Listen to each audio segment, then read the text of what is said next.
انسان کو اس شک کو دور کرنا ہے.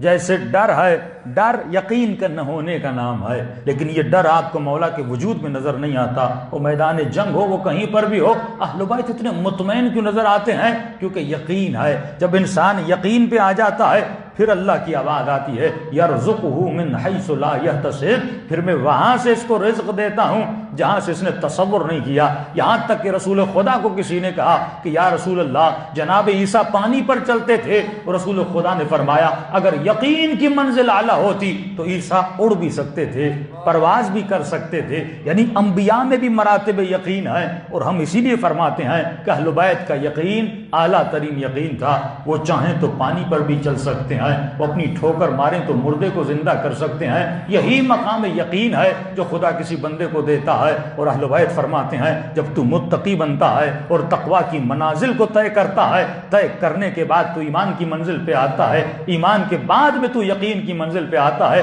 جب تو یقین پہ آ جاتا ہے تیرا وجود سراسر نور سے بھر جاتا ہے. اب تجھے قبر پر یقین ہے.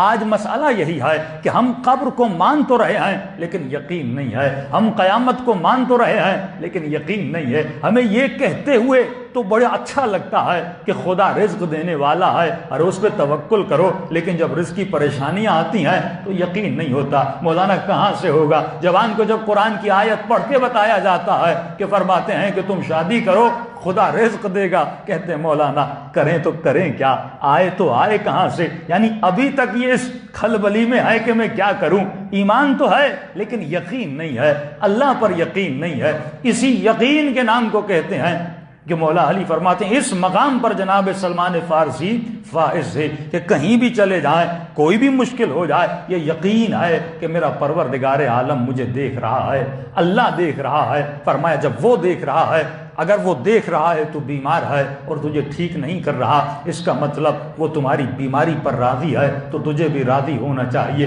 اگر تو مالدار ہے اور وہ دیکھ رہا ہے تو مالدار ہے، اگر تو فقیر ہے اور وہ دیکھ رہا ہے، جب تم اپنے ہر عمل میں خدا کو انوالو کر دو گے پھر جا کے تمہارے وجود میں یقین کے مراتب بڑھ جائیں گے. یہی تو جناب فاطمہ بنت اسد کے لیے ملتا ہے کہ اتنا یقین تھا جب کعبے کی دیوار کے سامنے آ جاتی ہیں اس وقت بی بی کو یقین تھا کہیں نہ کہیں سے خدا راستہ بنا دے گا. اور فرماتے ہیں یہی آیت اس کی تشریح میں ہے جب یقین اور توکل کر کے دیوار کے سامنے کھڑی ہو گئی. اگر کوئی عام انسان ہوتا وہ کہتا دیوار سے کو بھی راستہ بنتا ہے، دیوار سے بھی کوئی راستہ بنایا جاتا ہے، لیکن اللہ پر یقین تھا یہ اگر راستہ بنانے پر آئے تو کعبے کی دیوار میں بھی راستہ بنا سکتا ہے.